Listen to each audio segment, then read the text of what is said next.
परमेश्वर की तारीफ करेंगे, धन्यवाद देंगे उसकी हर एक बातों के लिए, क्योंकि आज फिर प्रभु ने हमें एक दिन और दिया कि हम संगति करें, उसकी आराधना करें आत्मा और सच्चाई से, उसके चरणों में आके बैठ जाएं। और सचमुच में प्रभु के पास आना बड़े आनंद की बात है। जितना हम उसके करीब आते हैं, हम एक कदम बढ़ाते हैं, वो 10 कदम 100 कदम बढ़ा के हमारे पास आ जाता है। सच बात है कि उसके निकट आनंद की भरपूरी है और उसके बिना हम कुछ भी नहीं हैं। उसी से सब कुछ शुरू होता है और उसी से सब कुछ उस पर ख़त्म हो जाता है, क्योंकि वही है जो सब कुछ संभालता है आशा की और हमें संभाला है। जीवित महान परमेश्वर के आराधना करते हुए उसने हमें एक जलाली आशा भी दी है और धन्य है उस आशा के लिए खुदावन की जो उसने हमारे में डाला है, उस डिवाइन लव के लिए। मेरा जल्दी खत्म हो जाएगा, बाप की हुजूरी में जाऊंगा और दिजला मैं पाऊं पहनूंगा, नरसिंगा बजते बदल जाऊंगा, जिस्म जलाली मैं पहनूंगा, यीशु के पास उठा लिया जाऊंगा, मेरी जलाली आशा है। पल भरे का क्लेश मेरा जल्दी खत्म हो जाएगा, बाप की हुजूरी में जाऊंगा और जलाल में जीवन के पेड़ का फल खाता रहूंगा, जीवन में राज में करता रहूं, जलाली आशा है। पल भरे का ये क्लेश मेरा जल्दी खत्म हो जाएगा, सोने की सड़क पर मैं चलता रहूंगा, वीणा बजा कर गाता रहूंगा, सोने की सड़क पर मैं चलता रहूंगा, वीणा बजा कर मैं गाता रहूंगा, गीत ये कोई गा न सकेगा और जलाल में पाऊंगा, बाप की हुजूरी में जाऊंगा और जलाल में पाऊंगा। ज्योति के नगर में रात न होगी, दुख बीमारी रात न होगी, ना दुख बीमारी न होगी, पोछेगा हाथों से आंसू प्रेमी, मेरी जलाली आशा है। पोछेगा हाथों दूंगा और जला मैं पाऊंगा, मेमने के साथ मैं सियोन में रहूंगा, पिता की सेवा करता रहूंगा, मेमने के साथ मैं सियोन में रहूंगा, पिता की सेवा मैं करता रहूंगा, बाप का चेहरा में देखता रहूं, आशा है। पल भर क्लेश मेरा जल्दी खत्म हो जाएगा, बाप की हुजूरी में जाऊंगा और जला मैं पाऊंगा।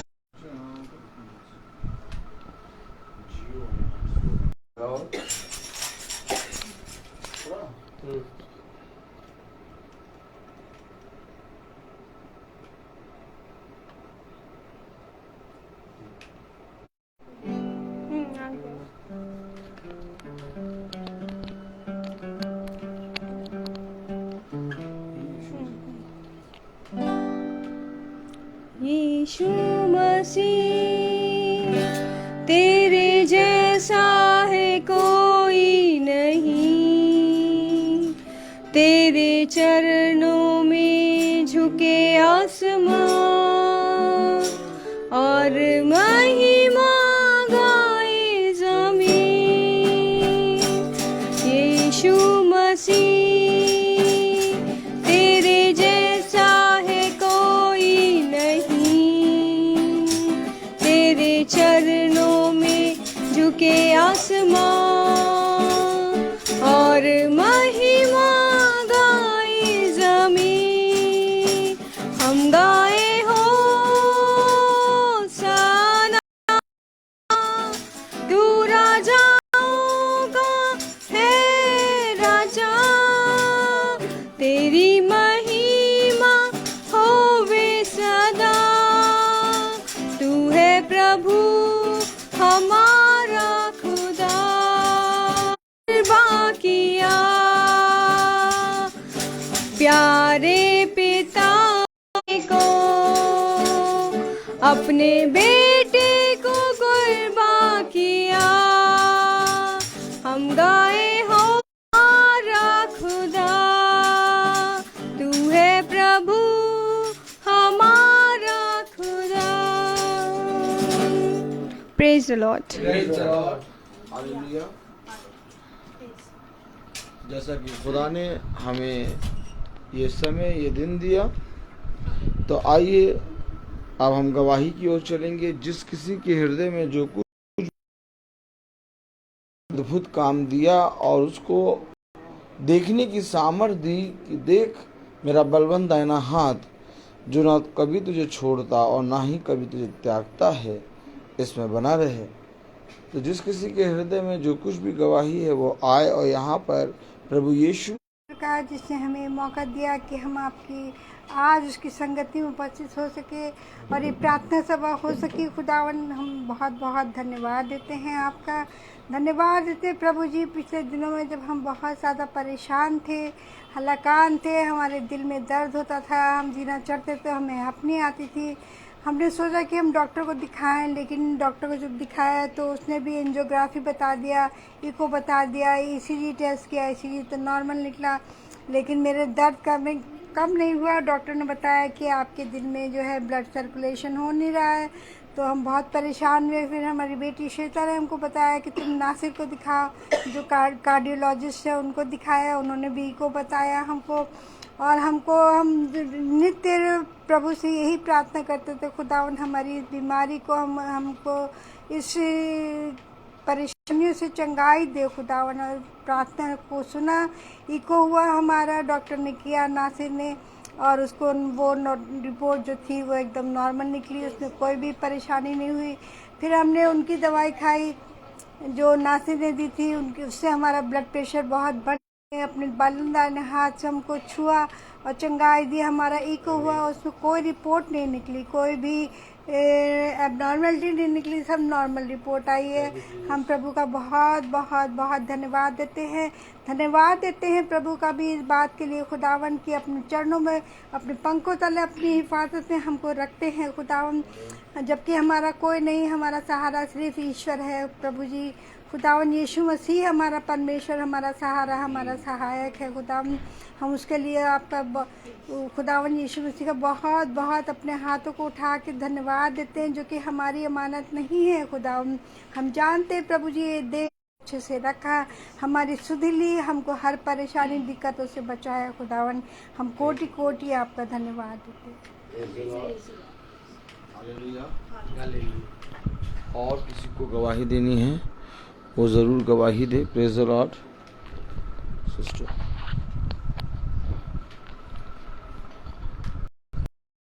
Praise the Lord. मैं भी प्रभु की धन्यवाद दूंगी।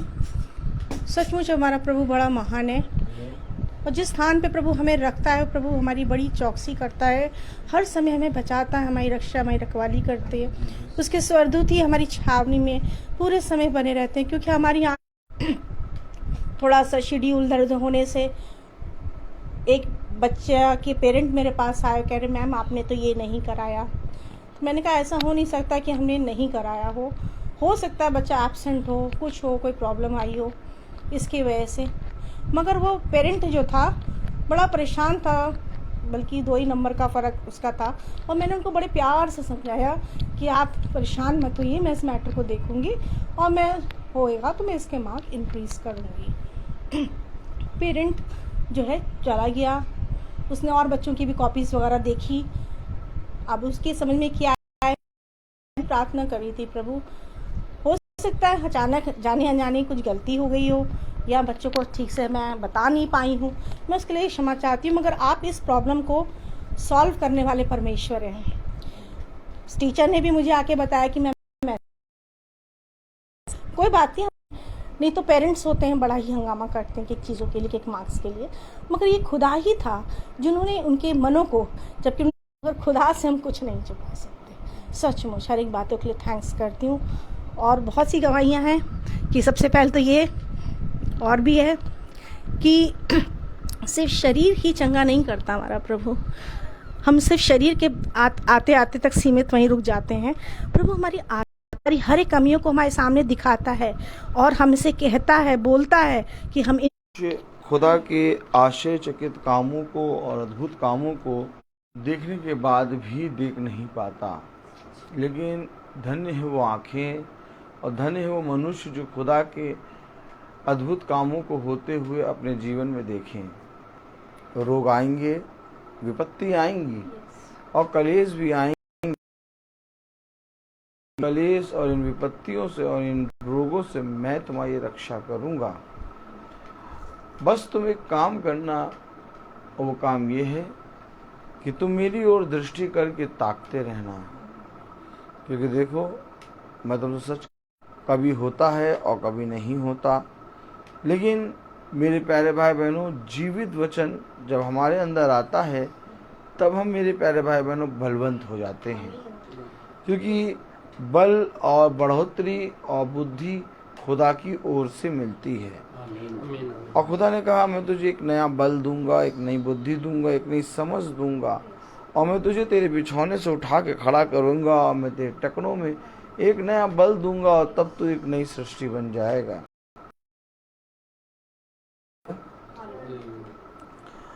आइए हम वचन में चलेंगे। इससे पहले कि हम वचन में चलें, हम अपने स्थानों पर खड़े होंगे, वचन को आदर और महिमा देंगे और खुदा के वचन से हम पढ़ेंगे गलातियों उसका 6 अध्याय। कल हम देख रहे थे, प्रेज़ द लॉर्ड,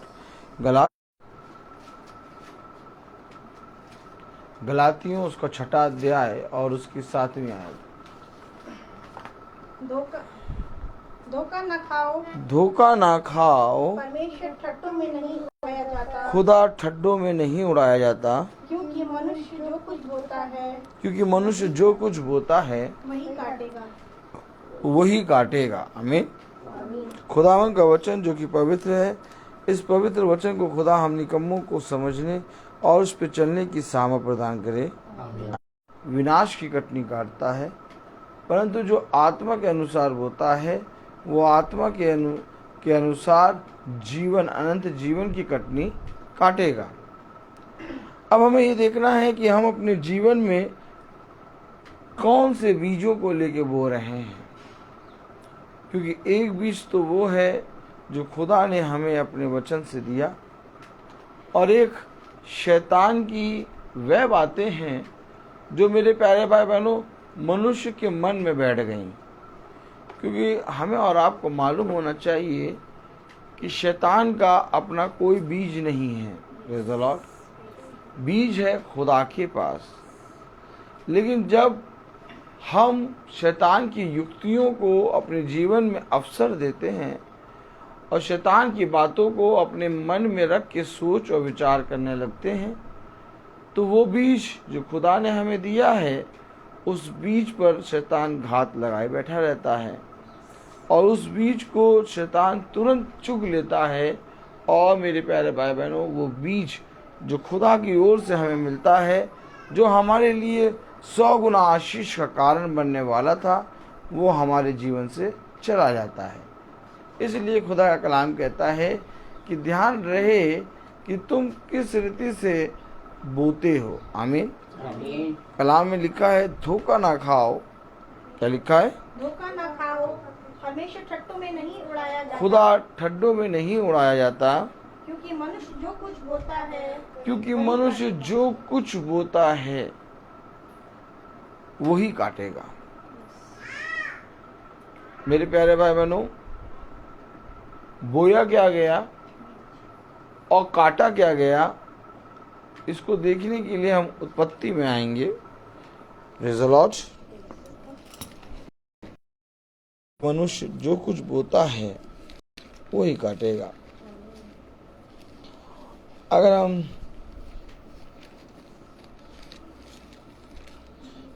उत्पत्ति 3 अध्याय देखें,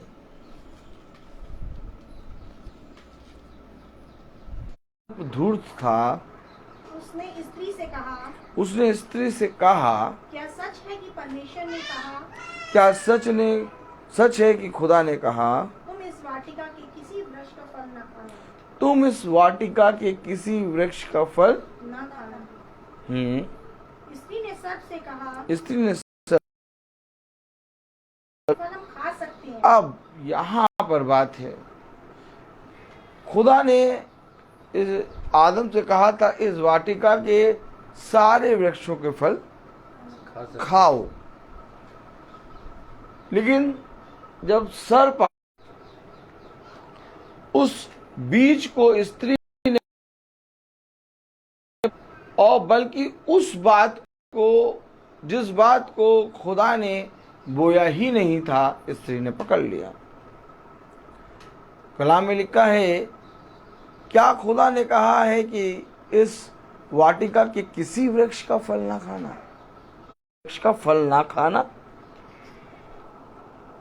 वो उस वचन को वो शैतान जीवन में बढ़ावा देकर बाइबल में जो फल हैं, जो वचन में जो फल हैं, जो खुदा ने हमारे और आपके लिए रखे हैं, उसको पाने से वंचित हो जाते हैं। क्या कारण है? क्या बहुत किसी भी वृक्ष का फल ना खाना।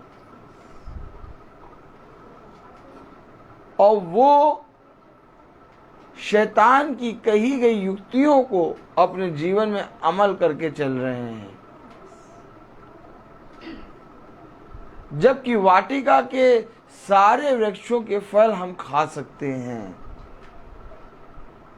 आज खुदा ने एक ऐसा द्वार खोल दिया है कि हम और आप खुदा के उस सोते से, उस मेज से खा सकते हैं। लेकिन शैतान की युक्तियों पर आज मनुष्य ऐसा चल रहा है कि वो उन फलों से वंचित हो जाता है, क्योंकि शैतान ने कहा किसी भी वृक्ष का फल नहीं खा सकते। देखिए क्या कह रहा है, पढ़े जरा।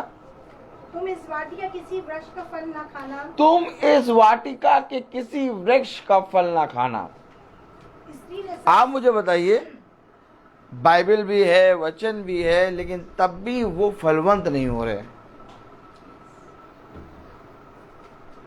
आप मुझे बताइए, यीशु मसीह पृथ्वी पर 2000 साल पहले आ गया, लेकिन उसके साथ रहने पर भी फरीसी यहूदी शास्त्री खुदा के वचन अर्थात उसके फलों को ग्रहण नहीं कर पा रहे।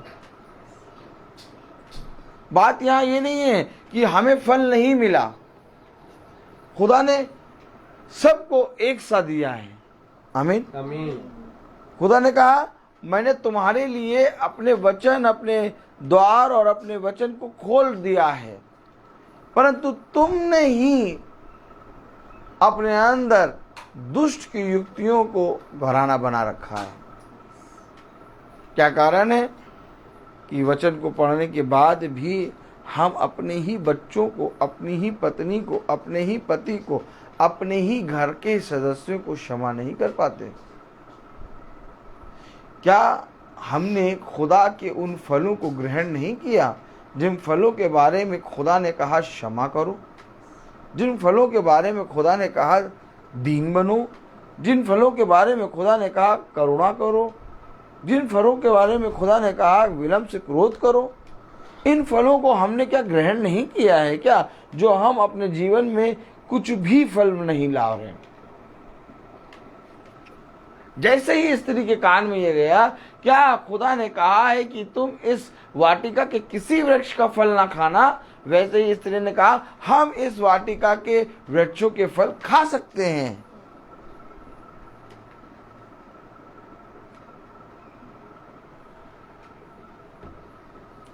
Praise the Lord.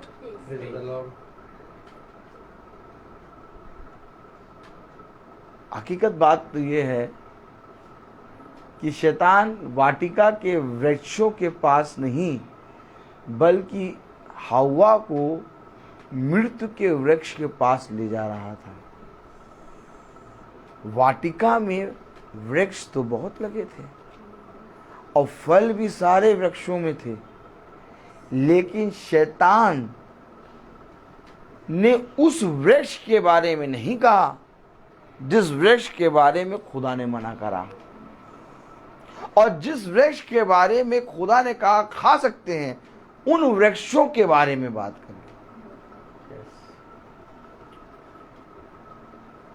शैतान ने उस वृक्ष के बारे में बात नहीं करी जिस वृक्ष के फल को नहीं खाना था, उसने सारे वृक्षों की बात करी, उसकी बात नहीं करी। क्यों? क्योंकि शैतान मृत्यु के पास हव्वा को ले जा रहा था।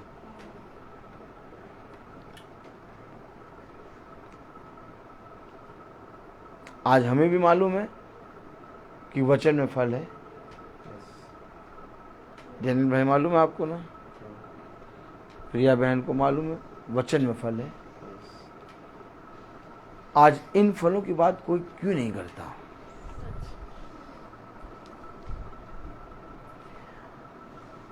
आज क्या कारण है कि कोई बाइबल से बात करने के लिए राजी नहीं है? आज क्या कारण है कि कोई भी जना प्रार्थना सभा में बैठने के लिए या सुनने के लिए समय नहीं है, जबकि है फल इसमें? इन फलों की बात कोई नहीं करेगा, और करेगा किस फल की बात? मृत्यु के फल की बात। जिन फलों को खुदा ने कहा तुम इस वाटिका के सारे वृक्षों के फल खा सकते हो, तुमने क्या बोया? अगर तुमने वाटिका के सारे वृक्षों के फल खाए होते तो तुम जीवन के वृक्ष के फल को खाते। लेकिन शैतान ने कहा, क्या सच है कि खुदा ने कहा कि तुम इस वाटिका के किसी वृक्ष का फल ना खाना? क्योंकि शैतान स्त्री को उस वृक्ष के पास ले जा रहा था जो मृत्यु का है। और आज अगर हम और आप वचन के फल से नहीं खाएंगे तो हम और आप ऑलरेडी एक और वाटिका है जो शैतान ने बनाई है, उस वाटिका के वृक्ष के फल हम खा रहे हैं। आज क्या ये जरूरी है कि हम वचन को खाएं? आज क्या ये जरूरी है कि हम वचन को सुनें? और आज क्या ये जरूरी है कि हम वचन पे कान लगाएं? जरूरी नहीं है, आज बहुत जरूरी है। बहुत जरूरी है कि आज आप वचन के फल को खाना शुरू करें, क्योंकि जिस तरह से उस अदन की वाटिका में खुदा ने कई वृक्ष लगाए थे और उन वृक्षों में फल लगाए थे, और आज जब हम वचन को पढ़ते हैं, आयतों में पढ़ते हैं, कई फल हमें मिलते हैं। उसने कहा आत्मा एक है परंतु फल अनेक है। ये फल अनेक क्यों हैं? क्योंकि ये फल आत्मा के पास ले जाएंगे। अब जैसे फलों को तुम खा रहे हो और जैसे फलों को खा के उन फलों में जैसा बीज निकल रहा है और जिस बीज को तुम बो रहे हो वैसा फल तुम लाओगे। शैतान ने बोया हव्वा के अंदर। क्या सच है कि हम इस अदन की वाटिका के सारे वृक्षों के फल नहीं खा सकते? किसी भी वृक्ष के फल नहीं खा सकते? पढ़ें उत्पत्ति 3 उसकी पहली आयत। यहोवा परमेश्वर ने जितने बनेले पशु बनाए थे, यहोवा खुदा ने जितने बनेले पशु बनाए थे उन सब में सर्प धुत था। अब ये धूर्त जो है आज भी मेरे प्यारे भाई बहनों सबके घरों में है। और इस धूर्त को निकालने का कोई भी मेरे प्यारे भाई बहनों यत्न नहीं कर रहा, क्योंकि अगर इस धूर्त को निकालने का यत्न कर रहे होते तो खुदा के निकट आ गए होते। आज क्यों प्रार्थना हो रही है प्रिया बहन की, वो बहन रेडली की यहाँ? क्योंकि मेरे प्यारे भाई बहनों ये घर खुदा ने चुना और इस घर से खुदा एक सुसमाचार का प्रचार करा रहा है। बहुत तेरे लोग सुन लो, ये घर एक फल बन गया। जिन घरों में हम जाके प्रार्थना करते हैं वो घर एक फल होता है और उस फल में बहुत तेरे लोग फलवंत होते हैं। आज इस घर में बोया क्या जा रहा है? खुदा का वचन। और बोने वाला कोई मनुष्य या आप और मैं नहीं है, बोने वाला खुदा है। तब गलातियों की पुस्तक में लिखा है, गलातियों उसका 6 और 7, धोखा ना खाओ, परमेश्वर ठट्टों में नहीं उड़ाया जाता। खुदा ठड्डों में नहीं उड़ाया था, ठड्डा उड़ा रहा था शैतान। क्या ये सच है कि खुदा ने इस वाटिका के किसी भी वृक्ष का फल खाने से मना करा है? जब खुदा ने कहा कि इस वाटिका के हम किसी भी वृक्ष के फल को खा सकते हैं, इसके बाद शैतान ने उल्टी बात क्यों बोली? आज शैतान हमारे जीवनों से और हमारे घरों से खुदा का मजाक उड़ा रहा है।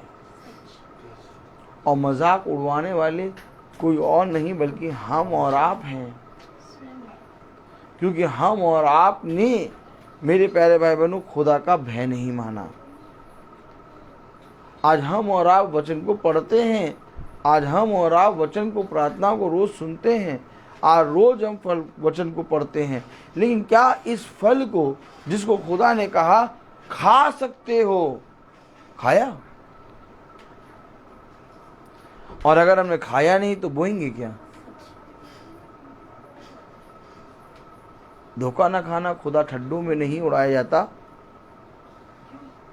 क्योंकि मनुष्य जो कुछ बोता है वही काटेगा। क्योंकि मनुष्य जो कुछ बोता है।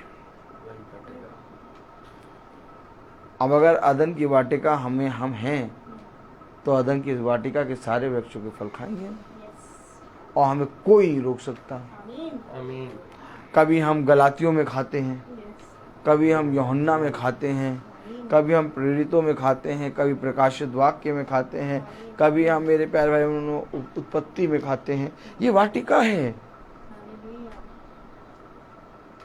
आज जाके देखिए कौन इस वाटिका के वृक्षों के फल खा रहा है। सब ने मान ली शैतान की बात कि किसी भी वृक्ष के फल को ना खाना। उनसे यशायाह की बात करो तो नहीं मालूम, उनसे यिर्मयाह की बात करो तो नहीं मालूम, हागे की बात करो, यूहन्ना की बात करो, पौलुस की बात करो, मती की बात करो, मरकुस की बात करो, लूका की बात करो, हैं, आमोस की बात करो, एलिया की बात करो, एलिसा की बात करो। ये सब क्या हैं? इन्हें कैसे आखिर खुदा का इतना प्रकाशन मिल गया? क्योंकि इन्होंने कुछ ना कुछ बोया तो जरूर होगा, क्योंकि जैसा बोएगा वैसा ही फल काटेगा। अब आप बताइए, अगर इन्होंने वाटिका के किसी भी वृक्ष के फल को ना खाया होता तो क्या ये खुदा के उस मेज से खा पाते? ये खुदा की उस मेज से कैसे खा रहे हैं? क्योंकि इन्होंने सबसे पहले वाटिका के वृक्षों में से खाना शुरू किया। आमीन। सबसे पहले उत्पत्ति,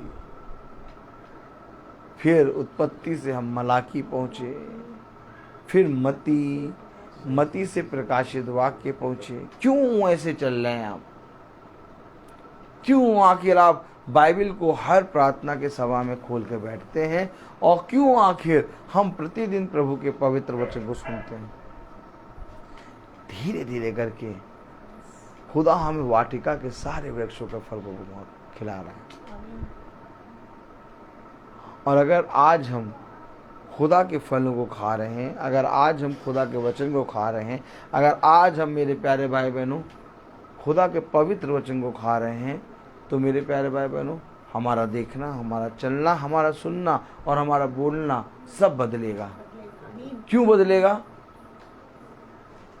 क्योंकि खुदा की वाटिका के अंदर जो वृक्ष के फल लगे हैं, वो फल मेरे प्यारे भाई बहनों हमारे शरीर के अंगों के लिए बनाए गए हैं। हमारे शरीर के अंग जो है ना, वो मेरे प्यारे भाई बहनों आपस में लड़ते झगड़ते हैं, और जब हम खुदा के वृक्षों के फलों से खाते हैं, तब मेरे प्यारे भाई बहनों ये अंग एक हो जाते हैं और एक देह हो जाती है। आमीन। क्यों उसने कहा कि देह के अंदर अंग तो बहुत हैं, परंतु सब मिलकर एक देह बनते हैं। जाइए, जाके देखिए। आज आदमी किसी और चीज को नहीं, आज मनुष्य किसी की देह को, किसी के शरीर को, किसी के उसाते हैं शरीर को बुरा भला कह रहा है। क्यों कह रहा है बुरा भला? क्या आपने कभी अमरूद को आम की बुराई करते देखा? या कभी आपने पपीते को संतरे की बुराई करते देखा? चाहे जितना पास लगा दो, कोई पेड़ किसी के फल की बुराई नहीं करता। तो आज मनुष्य एक दूसरे की बुराई क्यों कर रहा है? कहीं ऐसा तो नहीं कि जो मनुष्य एक दूसरे की बुराई कर रहा है, वो सच में अदन की वाटिका के वृक्षों के फलों को नहीं खाया? तो क्या अदन की वाटिका के वृक्षों के फलों को खाना जरूरी था क्या? क्यों जरूरी था अदन के वाटिका के वृक्ष के फलों को खाना? केवल जीवन के वृक्ष से खाना जरूरी नहीं था, बल्कि अदन की वाटिका में जितने वृक्ष लगाए थे, उन सभी वृक्षों से खाना जरूरी था। क्यों? क्योंकि इससे पहले कि तुम मेरे पास आओ, तुम मेरे भविष्यवक्ताओं की सुनो। ये भविष्यवक्ताएं हैं कौन? ये प्रभु के फल हैं। इनको प्रभु ने फलवंत किया, इनको प्रभु ने आत्मा का फल दिया। आमीन। और बिना आत्मा के फल के मेरे प्यारे भाई बहनों, आप मुझे बताइए, क्या कोई जना खुदा की इच्छा जान सकता है? अगर मेरे प्यारे भाई बहनों खुदा के आत्मा का फल उन्हें मिला, तो ये भविष्यवक्ता है कौन? ये भविष्यवक्ता, ये खुदा के दास हैं कौन? ये अदन की वाटिका में घूम घूम के वृक्ष के फलों को खाते हैं। आमीन। आमीन। अगर आप अपने घर में कोई वृक्ष लगाएं और उसके फलों को कभी ना खाएं, तो वो पेड़ को लगाना व्यर्थ है। तो खुदा ने क्यों लगाया था अदन की वाटिका में इतने वृक्ष? और उसने कहा खा सकते हो। क्यों प्रभु? हम इसको नहीं खाएंगे। क्यों नहीं खाओगे? हम जीवन के वृक्ष से खाएंगे। तो प्रभु ने कहा कि जब तक तुम मेरे भेजे गए भविष्यवक्ताओं की ना सुनोगे, तब तक तुम मेरे पास नहीं आ सकते। यस। क्या बोया आपने? बोने के लिए कुछ होना तो चाहिए। यस। ये हवा में ऐसे उठाया, यूं बो दिया? क्या बोया आपने? बीज बोने के लिए आपके पास बीज होना चाहिए, और बीज है खुदा का वचन, और वचन हमेशा भविष्यवक्ताओं के पास आता है। और अगर हमने भविष्यवक्ताओं की नहीं सुनी, तो हमारे पास बीज है नहीं। क्योंकि कह रहा एक बीज बोने वाला बीज बोने निकला। अब जब बीज बोने निकला, तो जो अच्छी भूमि पे गिरे वो 100 गुना फल लाए। तो अच्छी भूमि कौन है? खुदा के दास, खुदा के भविष्यवक्ता, आमीन। हम और आप मेरे प्यारे भाई बहनों अच्छी भूमि नहीं है, क्योंकि अच्छी भूमि खुदा के दास, खुदा के भविष्यवक्ता हैं। उनको फल मिला, आत्मा का फल, और उनके द्वारा हम मेरे प्यारे भाई बहनों उसको सुन रहे हैं। हम तो वो भूमि है जिस पर खुदा देखना भी नहीं चाहता था। खुदा ने कहा बच्चों की रोटी कुत्तों के सामने नहीं डाली जाती। याद रखिए इन बातों को। हम वो भूमि है जिसे कभी भी खुदा का वचन ना मिलता। ये खुदा का अनुग्रह है जो खुदा ने भविष्यवक्ताओं को हमारे पास फेरा। आमीन। भाई आत्मा का फल मिला किसे? किसे मिला आत्मा का फल? प्रेरितों खोले, आइए देखें। Praise the Lord.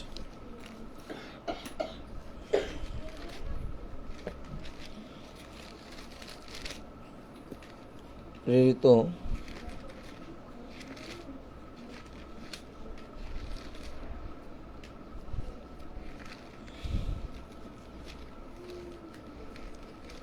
2:1 प्रेरितों दूसरा अध्याय उसकी पहली और दूसरी और तीसरी आयत पढ़ें। जब पेंतकुस्त का दिन आया जब पेंतेकुस्त का दिन आया तो वे सब एक जगह इकट्ठे थे। तो वे सब एक जगह इकट्ठे थे। एकाएक आकाश से बड़ी आंधी की सी, एकाएक आकाश से बड़ी आंधी सी सनसनाहट का शब्द हुआ सनसनाहट का शब्द हुआ, और और उस सारा घर सारा घर जहाँ भी बैठे थे गूंज गया, जहाँ पर बैठे थे गूंज गया, और उन्हें आग की सी जीवें फटती हुई दिखाई दी और उन्हें आग किसी जीवे पर फटती हुई दिखाई दी, और उनमें से हर एक पर आग ठहरी। और उनमें से हर एक पर आग ठहरी। ये किस पे आके ठहर गई? खुदा के दासों पर। Praise the Lord, hallelujah. खुदा के दासों पर आत्मा का फल आ गया, अर्थात खुदा का आत्मा। ठीक, अब आइए हम खोलें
उसका 10वां अध्याय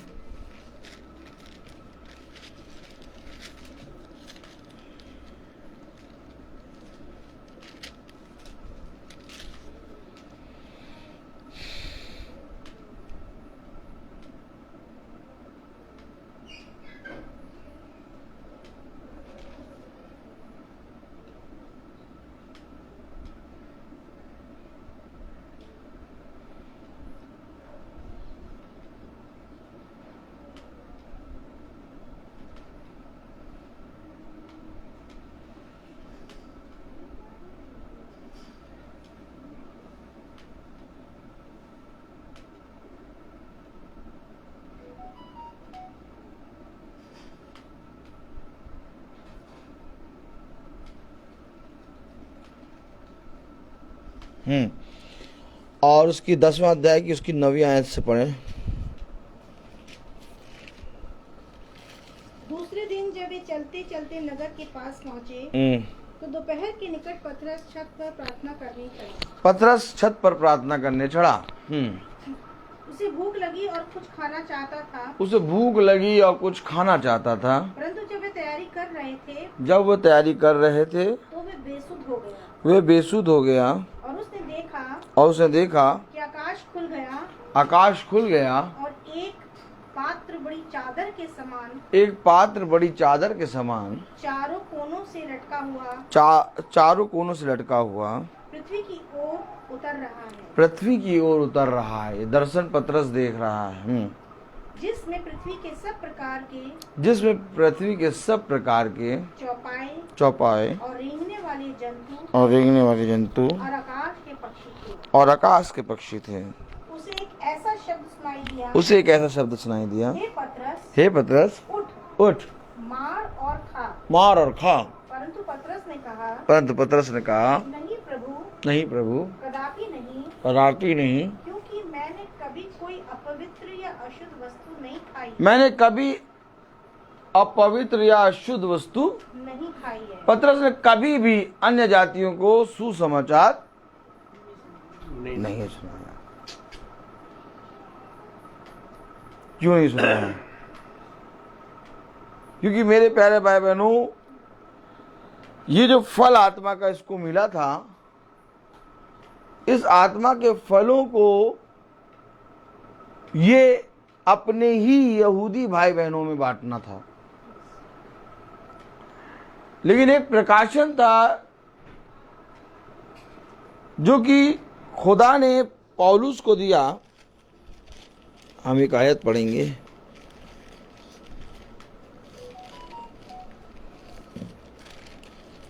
हाँ, 9 प्रेरितों 9:15।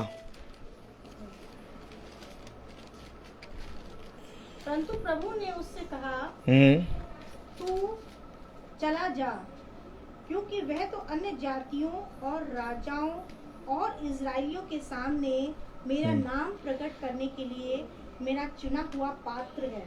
अरे, इससे पहले कि खुदा का कलाम कह रहा कि तू चला जा, वो मेरे लिए चुना गया पात्र है। किसके लिए? अन्य जातियों के लिए। यानी कि हमारे पास खुदा का मैसेज आ नहीं सकता था, क्योंकि जो खुदा के भविष्यवक्ता और जो दास और दासी थे, वह अपने यहूदी कौम इजराइलियों को वचन सुनाते थे। उन्हें कोई मतलब नहीं रहता था कौन क्या। जैसे आज हम और आपके अंदर एक जिज्ञासा रहती है, नहीं भाई वचन सब जानने, प्रभु यीशु मसीह, जिसने कहा यीशु मसीह, और वो जानता भी ना तो हम और आप उससे और प्यार हम कहें बताएं भैया ये भी उद्धार पा जाए। ऐसा नहीं था उनके साथ। वो केवल यहूदी और अपने उस आते हैं यहूदा के गोत्र के 12 गोत्रों को अर्थात इजराइलियों को ही वचन सुनाते थे। देखिए लिखा हुआ है, खोलें जरा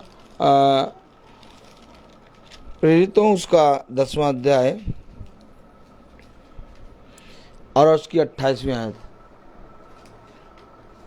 उसने कहा, तुम जानते हो कि अन्य जातियों की संगति करना। उसने कहा तुम जानते हो कि अन्य जातियों की संगति करना या उसके यहाँ जाना है।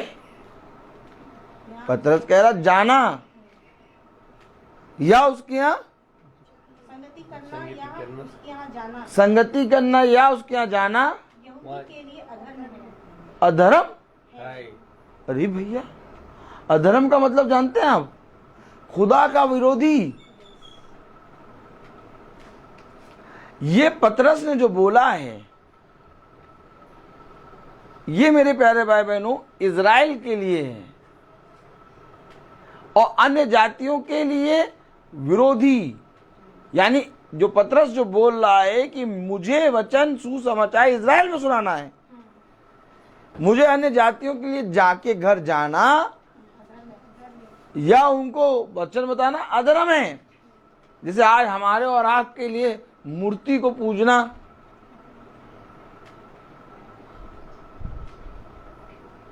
फिर पढ़े 28 आयत।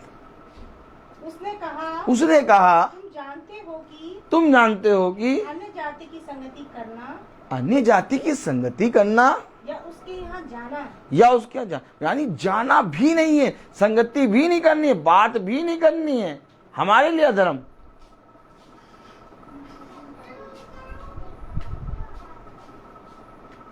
हम और आप किसी कैटेगरी में नहीं हैं। अगर हम और आप अपने आप को किसी कैटेगरी में रख रहे हैं तो हमारे और आपकी गलतफहमी है। किसी कैटेगरी में नहीं आते हैं। ए भैया देखो ये कैसा वचन बताते हैं, हम ईसाई और वो वाला हम केक बनवाते हैं, कौन सा चॉकलेट वाला, अब बहुत बढ़िया केक, और कह रहे हम किसी कैटेगरी में नहीं। हम तो ये सोचते हैं बगल अगल वाले किसी कैटेगरी में नहीं, और ये कह रहे हैं हम ही किसी कैटेगरी में नहीं। हेलो, अगर आप वचन को जानेंगे ना तब आपको अपने आप से घृणा होगी। ऐसा करिए, ये कहाँ लिखा? अब देखिए मैं आपको वचन से दिखाऊंगा, क्योंकि जो मैं कह रहा हूं उसको समझना बहुत जरूरी है। मैंने कहा आप जब वचन को जानेंगे तो आपको अपने आप से घृणा होगी। पतरस कह रहा है क्या तुम जानते हो कि हमें अन्य जातियों के घर या उनके साथ संगति करना हमारे लिए अधर्म है। पतरस इजरायली,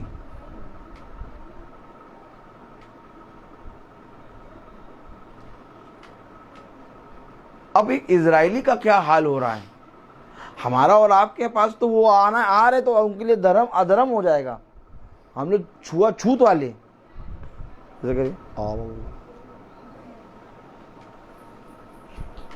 हम लोग छूत वाले हैं। हम लोग घर के गिलास पानी भी नहीं पीते हैं, पिएगा पता ए हम सेंट पीटर बाबा को बहुत मानते, कैंडल चढ़ा के आते, और सेंट पीटर बाबा कह रहे कि तुम्हारे घर आना अधर्म है। ऐसे अगर वचन बता दो सब तो कह, इसलिए कोई नहीं बुलाता। कह रहा हमारे लिए हम उनके घर नहीं जाएंगे और ना ही उनसे बोलेंगे, खाना तो दो छोड़ दो। अगर अन्य जाति के यहाँ एक इजरायली नहीं जा रहा तो एक इजरायली जब खुदा से मिल रहा है तब क्या कह रहा है? हम अपने को देखने के लिए, हम अपने आप को देखने के लिए पहले हम अपने से ऊंचों को देखते हैं। तो अभी हम अपने आप को देखने के लिए कि हम कहाँ हैं, अपनों से ऊंचे हम अगर देखें तो इजरायली आए। तो अब इजरायलियों में एक जना क्या कह रहा, यशाया उसका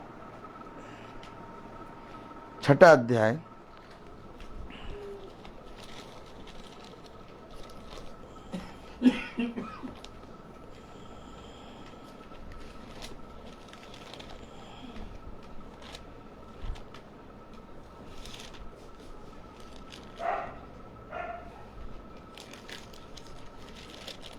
हम्म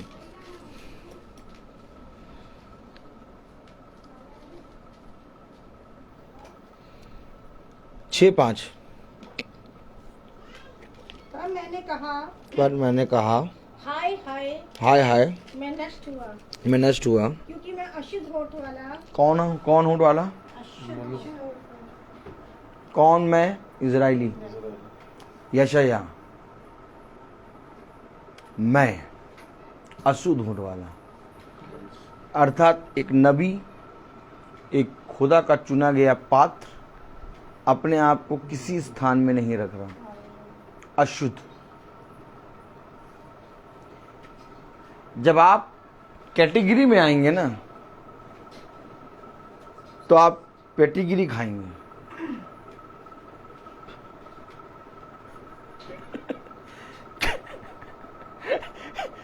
कैटेगरी फिर पेटीगिरी,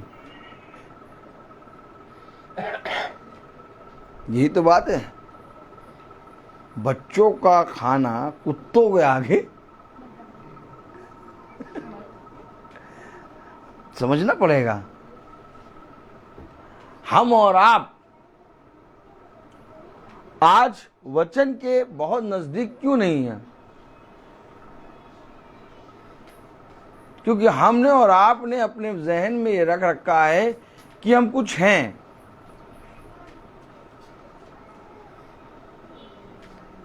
लेकिन यशायाह ने जैसे देखा, कह रहा मैं अशुद्ध होठ वाला मनुष्य, अपने आप को अशुद्ध कह रहा है और कह रहा अशुद्ध होठ वाले मनुष्यों के बीच में रहना। 5वीं आयत पढ़े जरा। तब मैंने कहा हाय हाय हाय हाय मैं नष्ट हुआ, यानी मैं नष्ट, मैं मरा जा रहा हूं। हाय हाय हाय हाय कर रहा है और नष्ट हुए जा रहा है। क्यों? क्योंकि उसने खुदा के दर्शन को देखा।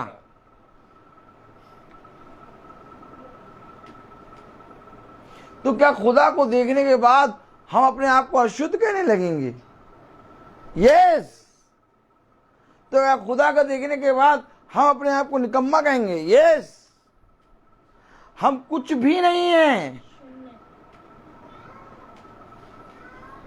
जब उसने उसकी पवित्रता को देखा तो उसने कहा मैं जो इजरायलियों में रहता हूं, मैं जो इतना पूजा पाठ करता हूं, मैं जो जाते लोगों को आने वाले समय के बारे में बताता हूं, मैं तो कुछ हुई ही नहीं।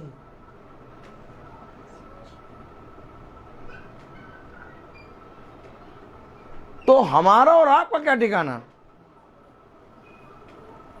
ये वचन आपको उस स्थान पे ले जाके खड़ा करेगा जिस स्थान से आप खुदावन को देखें। और जब आप खुदावन को देखेंगे तो आप अपनी दृष्टि यूं करेंगे। आज कोई यूं दृष्टि करके प्रार्थना नहीं करता। आज कोई आकाश को देख के प्रार्थना नहीं करता। आज कोई भी सहायता पाने के लिए ऊपर नहीं देखता। अपने जीवन में उसके सिंहासन पर दृष्टि डालने की एक आदत बनाओ। यशायाह ने सबसे ऊंचे पर उसको विराजमान कैसे देख लिया? क्योंकि यशायाह किसी मूर्ति या मनुष्य या किसी भी पृथ्वी की वस्तुओं पर विश्वास नहीं करता था। उसके दिल में जब चुभन होती थी, वो खुले आकाश में यूं निकल के कहता था, पिता देख तेरे दास के साथ इस पृथ्वी पे क्या हुआ। और एक दिन यशायाह ऐसे ही आकाश की तरफ देखकर प्रार्थना कर रहा था और उसने एक दर्शन देखा। क्या कारण था कि डैनियल नबी की खिड़की पर्वतों की ओर खुलती थी? क्या कारण था कि दाऊद कहता है पर्वतों को देखूंगा मैं? क्यों पर्वतों को देखोगे? मुझे सहायता वहां से मिलती है। क्या कारण है कि खुदा ने जब अब्राहम से बात की तो उसके आकाश के तारे दिखाए? हाँ, दिखते हैं हम और आप। तो क्या आकाश के तारे देख रहा था क्या अब्राहम? यस। क्या कारण है कि मेरे प्यारे भाई बहनों, दाऊद गोलियत की ऊंचाई को भी देखकर डरा नहीं? क्योंकि वो रोज जो प्रार्थना करता है ना, सबसे ऊंचे दिखता है। आमीन। आज क्या कारण है कि मनुष्य से डर जाता है? आज क्या कारण है कि हम अपने कलेश, अपनी विपत्तियों से डर जाते हैं? आज क्या कारण है कि हम छोटी छोटी चीजों से डर जाते हैं? क्योंकि हमारी आदत नहीं है आकाश की ओर प्रार्थना करने की, देख के प्रार्थना करने की। जबकि उसने कहा स्वर्ग मेरा सिंहासन और पृथ्वी मेरे पांव की चौकी है।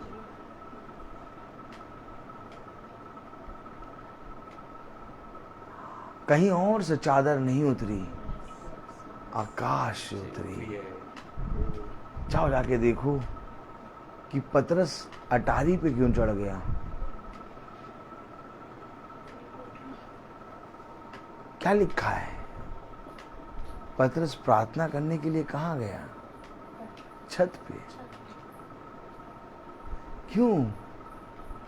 आकाश, खुले आकाश को जब हम देखते हैं ना, जब यूं देखते हैं तो पूरा संसार छुप जाता है, फिर केवल पिता और मैं। क्या लिखा है वचन में? आपने भी क्या पढ़ा? प्रेरितों 10 में, प्रेरितों 10 और उसकी 10वीं आयत, प्रेरितों 9, प्रेरितों 9 10 सॉरी, प्रेरितों 10 9। दूसरे दिन जब वे चलते चलते नगर के पास पहुंचे, जब वो चलते चलते नगर के पास पहुंचे तो दोपहर के निकट पतरस छत पर प्रार्थना करने चढ़ा। कब चढ़ा? दोपहर की समय। बहुत धूप होगी। पतरस को यही भी नहीं मालूम कि किस समय जाना चाहिए।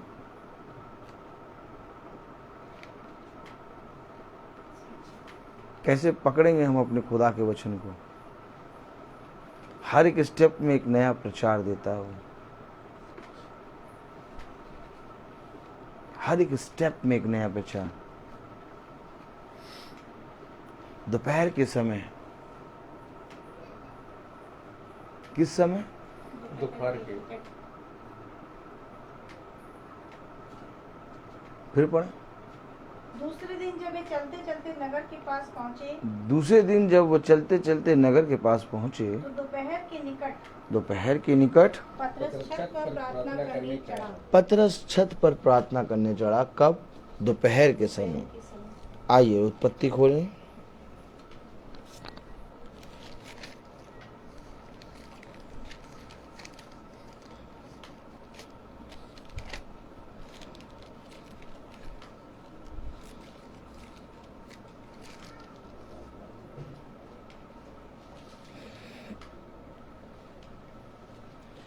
उत्पत्ति 18 और पहली आयत।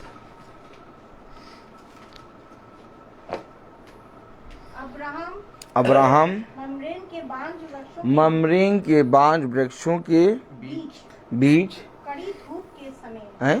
किस समय? कड़ी धूप के समय। पतरस, दोपहर के। आत्मा एक है ना।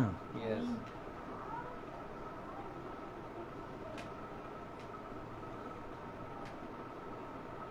क्या भैया दोपहरिया में प्रार्थना रख ली? दोपहर में हम लोग सब सोते हैं।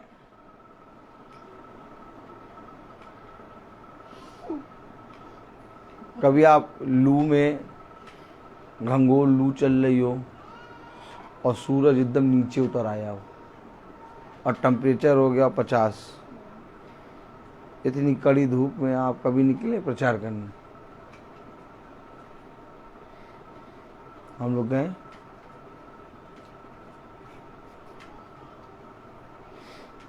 और जिनके प्रचार करने जाते वो कहते ना ये खुद सोते हैं ना हमें सोने देते। आनंद आता बड़ा। आजकल तो लोगों के डायलॉग हो गए हैं, और वो डायलॉग क्या है? दिन में थोड़ी ना प्रार्थना होती है, प्रार्थना शाम को होती है। तो भैया दिन में तो अब्राहम बैठा कड़ी धूप में है? दिन में तो भैया पतरस चढ़ गया छत पे। और क्या करने चढ़ा? प्रार्थना करने। और कह रहे भैया दिन में प्रार्थना नहीं होती।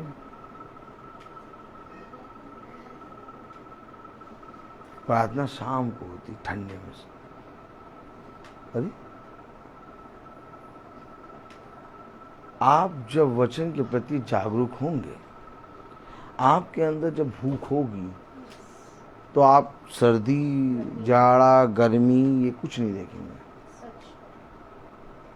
बारिश।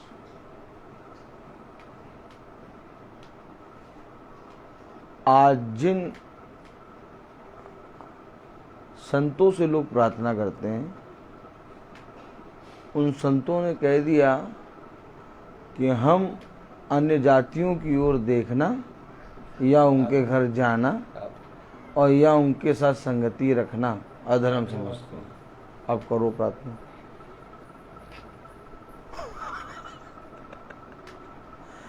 भैया संतों का जब सरदार कह देगा, डैनियल भाई, डैनियल भाई, संतों का जब सरदार कह देगा तो बाकी संत भी वही करेंगे। संतों में सबसे बुजुर्ग कौन था? पतरस। पतरस साहब कह दिया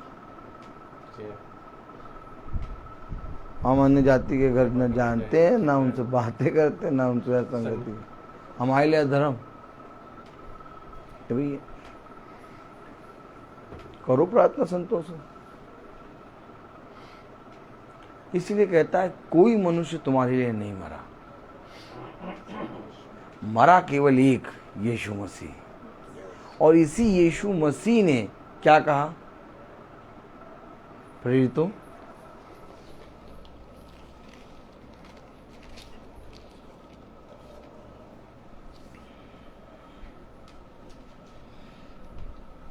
उसका 9वां अध्याय उसकी 15वीं आयत। अब ये यीशु मसीह क्या कह रहा है? और जब तक यीशु मसीह ना कहता कोई संत तुम्हारे पास आ नहीं सकता था। पढ़े जरा। परंतु प्रभु ने उससे कहा। तो किसने कहा? प्रभु ने। तो दया किसकी? संत हमारे ऊपर दया करें।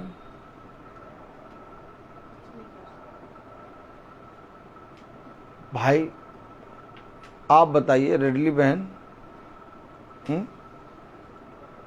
आप मुझे बताइए कितनी अच्छी हैं आप। आप मुझे ये बताइए कि आप किसी पे दया करना ना चाहें और खुदा आपसे कहे कि उस आते हैं बहन प्रिया पे दया करो, तो आप जब दया करेंगी बहन प्रिया पे तो बहन प्रिया आपका एहसान मानेंगी खुदा का? वो देखिए क्या मेरा मानेंगी? आपने तो मना कर दिया था हम दया करेंगे नहीं। हमने कहा, ऐसा पतरस ने कहा हम क्या, हमारे पास अन्य जाति के पास जाके संगति करना अधर्म है, हम नहीं जाएंगे। अब प्रभु ने कहा, अब जब प्रभु ने कहा तो जिसने कहा है उसने दया करी है। तब जाके हम किसी के पास पहुंचते हैं, अरे thank you sir, thank you. तो सर कहते हैं हमारा थैंक यू ना करो भैया, हम तो कुछ साइन भी नहीं करने वाले थे, तो वो बाबू ने कह दिया, साहब ने कह दिया तो साइन करा। ओ ऐसे करो। ओ ट्रैफिक वाला तो सीधे चालान काटता है, डंडा मार के इधर, वो कुछ नहीं दया नहीं करता, चालान काटता है। लेकिन जैसे इंस्पेक्टर के बाद, सर देखिए क्या हो गया, छोड़ दो छोड़ दो। आप फिर ट्रैफिक वाले को थोड़ी ना कुछ कहते हैं, आप कहते सर, सर ने कहा।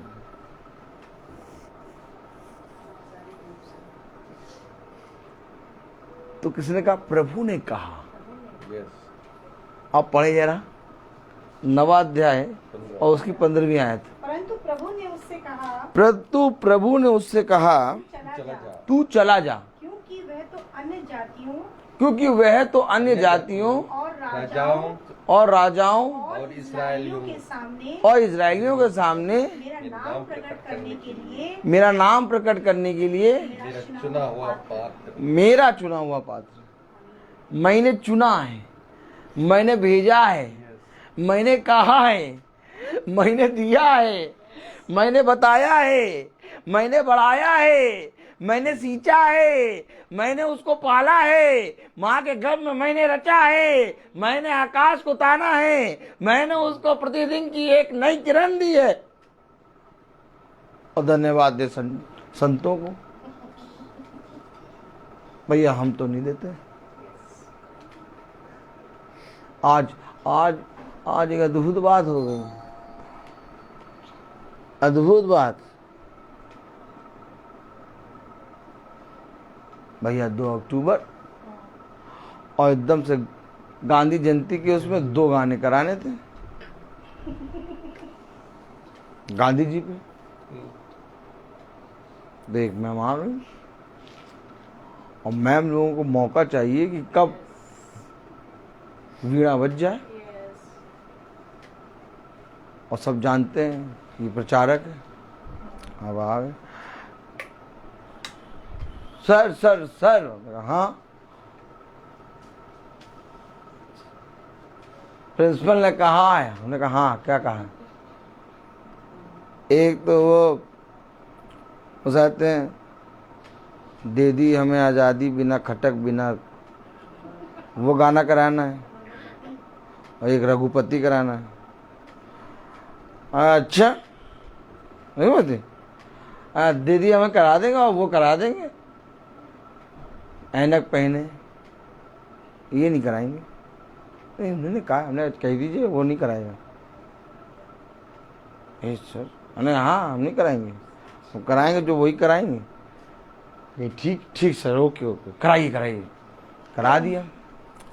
और आज जब बच्चे गाने खड़े हुए तो दूसरी आई एक मैम, अच्छा आज गाना गाया है, अच्छा अच्छा अच्छा अच्छा, कौन सा? दीदी हमें आज़ादी। अरे वेरी गुड वेरी गुड। और दूसरा वो उसाते हैं ऐनक पहने चलते थे। अच्छा ये ला, अच्छा। और वो वाला तो लाइन गा रहे हो ना, दीदी हमें रघुपति राजा राम, है ना? बच्चों ने कहा नहीं नहीं मैम ये वाली लाइन नहीं गा रहे, इस गाने में ये वाली लाइन, क्या कह रहे बच्चे, ये वाली लाइन नहीं गा रहे। अब जैसे बच्चों ने मना करा वैसे मैम मेरी तो, क्यों सर ये गाना ये वाली लाइन क्यों नहीं कराई? हमने कहा ये लाइन कराई नहीं, अच्छी नहीं थी, अच्छी नहीं थी कि सर उसमें राम आ रहा है। हमने कहा मैम आप कुछ भी सोचिए, या आपकी सोच, मैंने नहीं कराई। आप समझिए,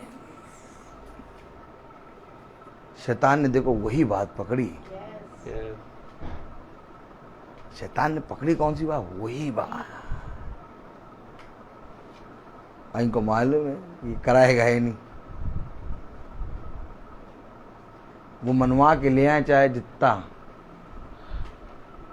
प्रिंसिपल से, लेकिन यहाँ आते आते चेंज हो जाएगा। आपको स्टेप लेना होगा। साफ मना करो, हम नहीं करा पाएंगे, तो आप लोग करा दीजिए, फिर गवाह भी दीजिए, आप कराइए हम नहीं करा पाएंगे। मुंह देखिए कैसा बनाते हैं उनका।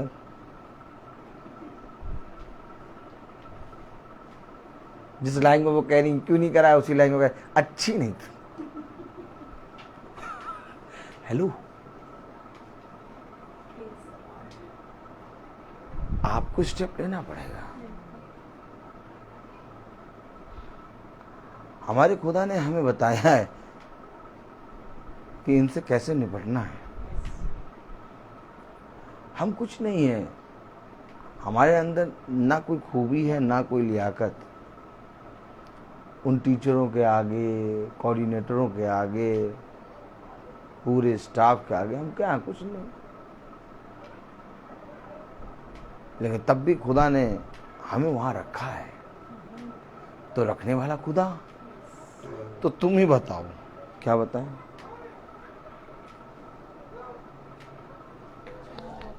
इधर पढ़ें जरा, तुम ही बताओ, फिर पढ़ें।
प्रेरितों उसका चौथा अध्याय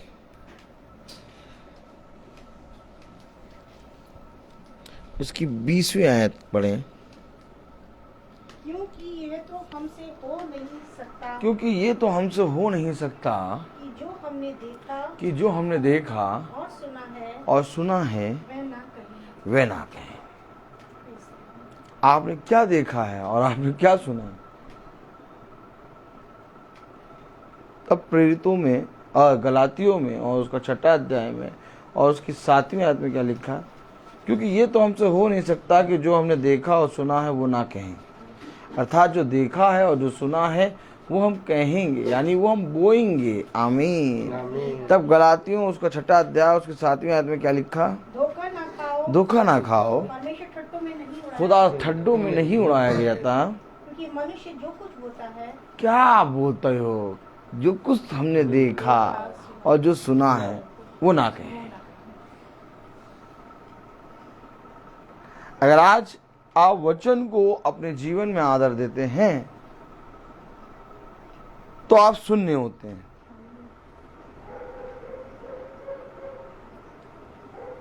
और जब तक आप सुनने नहीं होंगे आप देख और सुन नहीं पाएंगे। क्योंकि देखता वो है जिसको, मेरे प्यारे भाई बहनों, कुछ नहीं आता, और सुनता भी वही है जिसको कुछ नहीं आता। जो कुछ हमने देखा और सुना वो ना कहें। क्या लिखा है? फिलिपियों की पत्री खोलें, उसका 2वां अध्याय। फिलिपियों उसका 2वां अध्याय खोलें।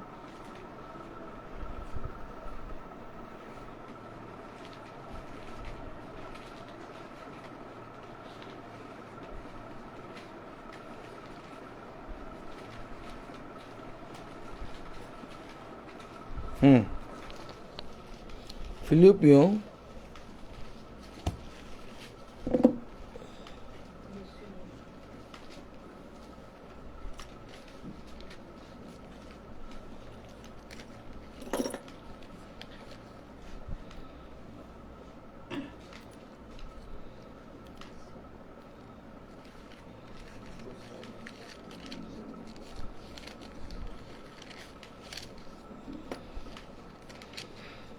उसका 2वां अध्याय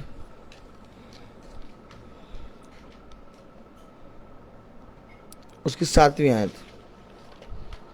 वरन अपने आप को ऐसा शून्य कर दिया, वरन अपने आप को ऐसा शून्य कर दिया और दास का स्वरूप धारण किया, और दास का स्वरूप धारण किया। और मनुष्य की समानता में हो गया। ये है हमारे खुदा का व्यवहार,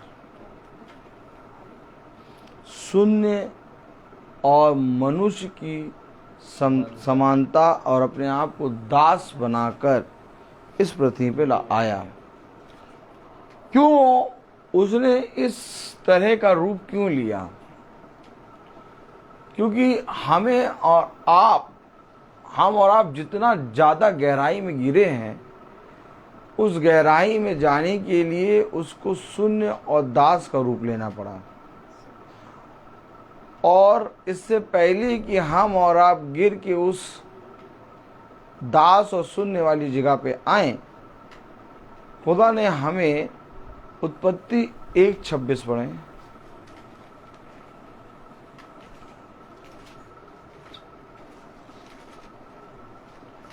फिर परमेश्वर ने कहा, हम मनुष्य को अपने स्वरूप के अनुसार अपनी समानता में बनाए। खुदा ने मनुष्य को अपने स्वरूप, अपनी समानता में बनाया था, यहाँ रखा था। और जब मनुष्य ने पाप किया तो वो पूरी रीति से गिर गया, और जितना गहराई में गिरा उसके पीछे खुदा उतनी गहराई में उतर आया। तो मनुष्य की समानता क्या आ गई थी? दास और शून्य की।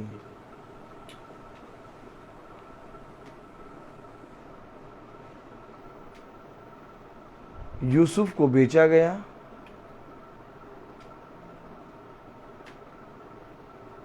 और पोतीफर ने उसको खरीदा।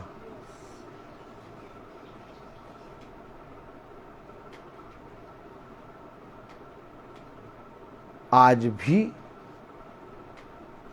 हम और आप पाप के दास बने हैं, और आज भी खुदा हमें और आपको बचाने के लिए शून्य और दास है। लेकिन ये हर समय तक नहीं होगा। कह रहा उठ,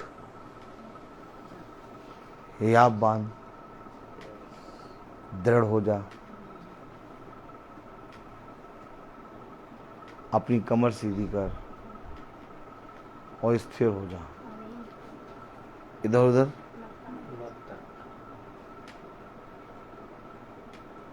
अब उठना है। उठाने वाला केवल यीशु मसीह है। अब किसी भी बात की चिंता और कोई भी बात से भयभीत नहीं होना है। ये सबसे पहला चिन्ह होता है खुदा पे विश्वास करने वालों का। एक विश्वासी की पहचान ये होती है कि वो कठिन समय में, कलेश के समय में, विपत्ति के समय में अपना साहस न खोए। आमीन। यदि कठिन समय में, विपत्ति के समय में, कलेश के समय में अगर तुम अपना साहस खो रहे हो, तुम्हारी शक्ति कुछ नहीं। मेरा 3 बजे का ट्यूशन था आज, और 3:05 पे मैं निकला, और मैंने कहा 7 से 8 मिनट में पहुंच जाऊंगा, तेज गाड़ी चला के। आज तक गाड़ी कभी बंद नहीं हुई, 9 साल गाड़ी को हो गया। आज इत्तेफाकन गाड़ी बंद हो गई थोड़ी सी दूर जाने के बाद। मैं मारे की पसीना निकल रहा, ऑन ही नहीं हो रही। ट्यूशन का समय होता जा रहा। एक मिस्त्री के पास ले गए, उसने पिलक खोला, उसने कहा पिलक खराब है, नया पिलक लगाएंगे। हमने कहा लगाओ। नया पिलक तो नहीं था, उसके बाद दूसरा पता नहीं कौन सा पिलक बता के कह रहा ये नया है। हमने कहा ठीक है यही लगाओ। हमने कहा लगाने से पहले सुन लो, मेरा पर्स नहीं है, मैं बिना पर्स के निकलता हूँ, और ना ही मेरा पेटीएम है, मोबाइल में कुछ चलाता नहीं हूँ। कहने लगा भैया हम आपको ऐसा पैसे ऐसे नहीं दे पाएंगे, आप जाइए, मैं काम कर रहा हूँ, पिलक साफ़ करके लगा दे। मैंने कहा लगाओ। पिलक साफ़ करके लगाया, थोड़ा आगे बढ़े, फिर गाड़ी बंद। फिर हमारे एक जानने वाले मीटिंग में आते हैं भाई, वो मिले, उन्होंने तुरंत, मैंने कहा भाई मेरा पर्स नहीं। अरे भाई कैसी बात कर रहे हैं आप। पिलक खोला, एक नया पिलक लगा दिया, गाड़ी झम से स्टार्ट, नहीं भैया। हमने कहा बहुत सही। आगे बढ़े, फिर गाड़ी बंद। नया पिलक लगने के बाद भी गाड़ी बंद। हमने कहा बहुत सही। बज गया था 4 बजने वाला था। फ़ोन करा ट्यूशन वाली मैम को, भैया आज ट्यूशन नहीं आ पाएंगे। हमने कहा अगर हम ट्यूशन आएंगे तो हमारी मीटिंग लेट होगी, और मीटिंग लेट होगी नहीं, हम नहीं आएंगे। तो कहने लगे सर फिर हम लोग बाहर जा रहे हैं, फिर आप 1 हफ्ते बाद आए। हमने कहा ठीक है 1 हफ्ते बाद आएंगे। फिर भैया वहाँ पर जब जहाँ गाड़ी बंद हुई, वहाँ पर हमने गाड़ी उसको दिखाया, एक मिस्त्री को। उस बच्चे से कहा बेटा देखो गाड़ी में ये प्रॉब्लम आ रही है, नया पिलक लगा है, पैसा उसको दिया नहीं है, तुम्हें भी कभी नहीं दूंगा, बस है नहीं। उसने कहा भैया पैसे की बात ना करिए, ना जानता ना कुछ। अरे आप छोड़िए, मैं आपकी गाड़ी बना रहा हूँ, पूरा कार्बोरेटर खोल वोल के बना के बढ़िया ट्यूं स्टार्ट। फिर वहाँ से हम घर आए, फिर घर से चर्च से गिटार लिया, फिर यहाँ आए। मेरे जहन में ये था कि मीटिंग का टाइम हो रहा है। एक एक स्टेप पे आपके खुदा साथ होगा। आप और मेरे लिए ये छोटी छोटी बातें हैं, लेकिन मेरी दृष्टि में ये छोटी बातें नहीं हैं, क्योंकि मैं जानता हूँ कि मुझे खुदा ने किस सेवा के लिए रखा है, और जिस सेवा में खुदा ने मुझे रखा है उस सेवा में मेरे प्यारे भाई बहनों पूरा संसार बैरी है।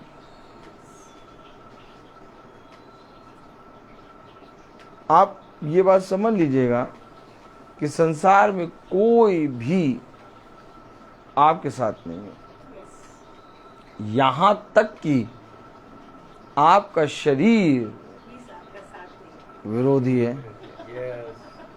इतने नजदीक में ला के खुदा ने धीरे से कान में कहा, बेटा, हाँ खुदा देखिए सब विरोधी हैं, लेकिन तब भी मैं आपके वचन में चल रहा हूँ।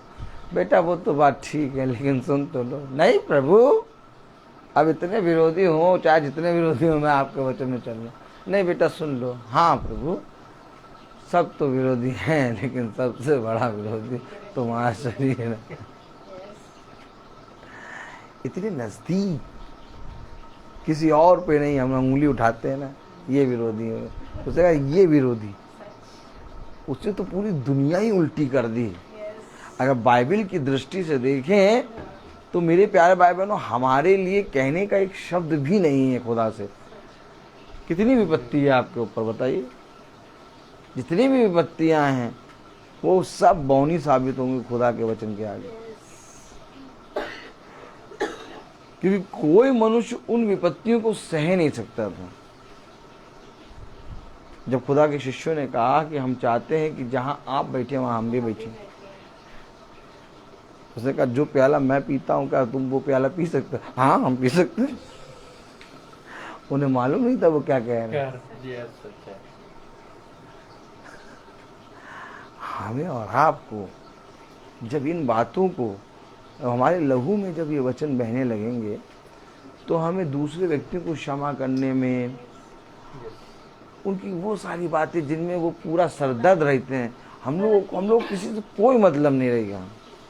आप बिलीव मानिए कि खुदा के वचन को बताने के बाद भी लोग इतने बातें करते हैं विरोध में, लेकिन उसके बाद भी मुझे कोई टेंशन नहीं रहती।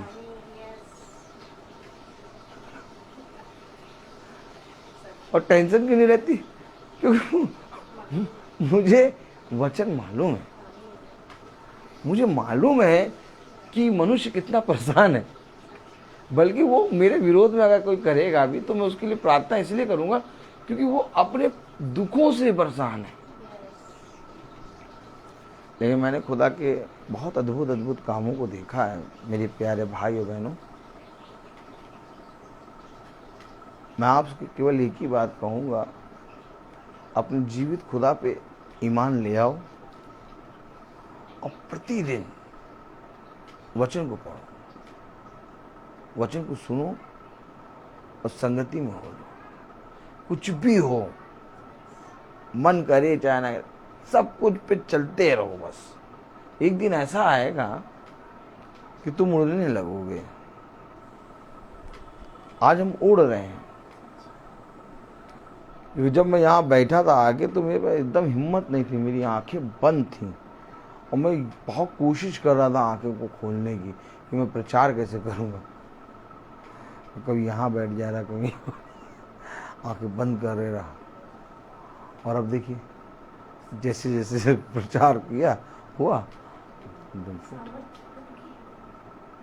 मैं बता रहा हूँ एकदम ताकत नहीं थी, एकदम ताकत नहीं थी, शून्य हो गया था। मैं कोशिश कर रहा था कि कैसे बोलूँगा वचन, लेकिन देखिए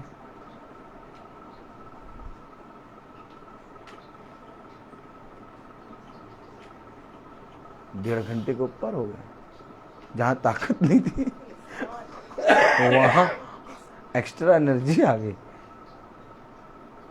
बढ़ाने वाला कौन है? बल देने वाला कौन है? मैं बोलता बहुत हूँ, हर चीज का एक समय होता है। तो आइए हम प्रार्थना में चलेंगे, हम अपनी आंखों को बंद करेंगे और हम प्रार्थना में चलेंगे।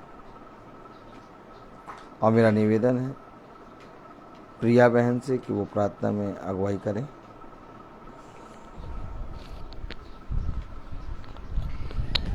Praise the Lord. धन्यवाद प्रभु इस अद्भुत वचनों के लिए खुदावन प्रभु, जो आप हमें सिखाते हैं। खुदावन प्रभु, आप हमें काटते हैं और छांटते हैं खुदावन प्यारे प्रभु जी, ताकि हम और अधिक फल लाएं खुदावन प्रभु जी। सचमुच तू महान परमेश्वर है प्रभु, और हमारे सर आप ही के आगे झुकते हैं खुदावन प्रभु। हम आप ही को दंडवत करते हैं प्रभु। जैसे यूहन्ना भी मुंह के बल गिर गया खुदावन पिता परमेश्वर, तमाम वो भविष्यवक्ता वो नबी खुदावन सब आपके आगे प्रभु दंडवत करने लगे प्रभु, झुक गए प्रभु, मुंह के बल गिर गए, मुर्दा हालत में हो गए खुदावन प्रभु, क्योंकि उन्होंने आपके चेहरे को देख लिया, आपकी उन गुण बातों को समझ लिया खुदावन प्रभु। जो आप चाहते थे वो उन्होंने देखा, सुना और कहा खुदावन प्रभु। खुदावन आज भी तो जीवित और महान है खुदावन प्रभु जी, और आप चाहते हैं कि हम आपकी सुने और आपकी मर्ज़ी को पूरा करें और आपकी इच्छा को ही अपने जीवन का आहार बनाएं खुदावन प्रभु जी, क्योंकि तेरी महिमा करना, तेरी इच्छा को पूरा करना ही हमारे जीवन का मकसद है खुदावन पिता परमेश्वर। जैसे आप प्रभु अपने आप को शून्य कर दिया हमारे लिए जब हम पाप में गिर गए खुदावन प्रभु, आप हमारे लिए आ गए खुदावन प्रभु, अपने हाथों को बढ़ा दिया और हमारे हाथों को उठाकर अपने हाथों से मिला लिया, ताकि प्रभु हम निश्चिंत हो जाएं खुदावन। जब अपने हाथों को तेरे हाथों में देते हैं खुदावन प्रभु, हम निश्चिंत हो जाते हैं, क्योंकि हम जानते हैं हमारा पिता हमें संभाले हुए है। ना हम दाएं देखें ना बाएं देखें, हम तेरी ओर देखते और निहारते रहें खुदावन प्रभु। जब तक इस संसार में हैं खुदावन प्रभु, सिर्फ और सिर्फ आपकी महिमा के लिए ही जीवित हैं खुदावन प्रभु। अब हम नहीं परंतु आप हमारे अंदर हैं खुदावन प्रभु जी। आपकी महिमा प्रभु होने पाए प्रभु, हम जीवती जागती पत्री कहलाएं खुदावन प्रभु जी। जो हमें देखे वो आपके नाम को जाने खुदावन पिता परमेश्वर प्यारे प्रभु, आपकी स्तुति करे खुदावन प्रभु। और जैसा आपकी आवाज़ हम सबको बुला रही है, हम अपने मनों को कठोर ना करें खुदावन प्रभु, क्योंकि आपका वचन कहता है धोखा ना खाओ, खुदा ठट्टों में नहीं उड़ाया जाता। सचमुच खुदावन प्रभु, आपने हमसे बहुत से वायदे किए, बहुत सी वाचाएं बांधी हैं प्रभु, इसलिए नहीं कि वो तोड़ी जाएं खुदावन प्रभु, इसलिए कि वो मानी जाएं खुदावन पिता परमेश्वर प्यारे प्रभु। हम कुछ भी नहीं, हम इस योग्य नहीं, हम इस लायक नहीं खुदावन प्रभु कि इन बातों को कह सकते थे, परंतु ये आपका आत्मा है जो हमें बोलने पर विवश करता है। सचमुच प्यारे प्रभु जी, हमारी दौड़ को खुदावन प्रभु आप सरल बनाते हैं। हम आप में वो ऊंची ऊंची छलांगे लगाते हैं खुदावन प्रभु जी। खुदावन पिता परमेश्वर, उन अनुभवों को अपने जीवन में महसूस करते हैं कि तू हमारे संग संग चलता है, न ऊँघता है प्रभु जी। हर समय तेरी आंखें हमारे ऊपर टकटकी लगाए रहती हैं, और जिस तक आप हमसे प्यार करते हैं हम भी आपको प्यार करें, आपकी आज्ञाओं को माने खुदावन पिता परमेश्वर प्यारे प्रभु। इन सुंदर वचनों के लिए जो आपने हमें दिए हैं खुदावन प्यारे प्रभु जी, हम आपको धन्यवाद देते हैं। अपने याजक के लिए धन्यवाद करते हैं प्रभु कि आपने अपनी आत्मा से भरा, और जो आज हमें चाहिए थी वो खुराक वो हमें दी खुदावन प्रभु जी, ताकि पिता परमेश्वर हम फिसलने वाले नहीं परंतु दृढ़ता के साथ पिता परमेश्वर हियाव बांधकर अपनी कमर को सीधी करके खुदावन प्रभु दृढ़ हो जाएं आपके विश्वास में खुदावन प्रभु जी। हम सबको अपने दिन के लायक बना। जो भी भूल चूक कमजोरी कमी घटी अभी भी आपको हमारे जीवन में दिखती है खुदावन प्रभु, उन सबको हमारे जीवन से निकाल के दूर कर दे खुदावन पिता परमेश्वर प्रभु जी। हम सारी बातों के लिए धन्यवाद देते हैं, और आज की इस धन्यवाद रूपी प्रार्थना के लिए खुदावन पिता परमेश्वर प्यारे प्रभु जी, जबकि हमारी बहन को आपने भला चंगा रखा है खुदावन प्रभु, और आगे भी तू संभालने वाला परमेश्वर है प्रभु जी, क्योंकि तू कभी नहीं छोड़ता, हाथ हम छोड़ते हैं खुदावन प्रभु। सारा आदर महिमा जलाल हम आपको देते हुए अपने उद्धारकर्ता यीशु नासरी के नाम से मांगते हैं, आमीन। हे हमारे पिता जो स्वर्ग में है, तेरा नाम हालेलुया। जाए तेरी मर्जी जैसे स्वर्ग में पूरी होती है जमीन पे भी होती है। हमारी रोज की रोटी आज को क्षमा कर, हम ये को क्षमा करते हैं तो भी हमारे अपराधों को क्षमा, पर बुराई से बचा, क्योंकि बादशाह कुदरत और जलाल हमेशा तेरे ही है, आमीन।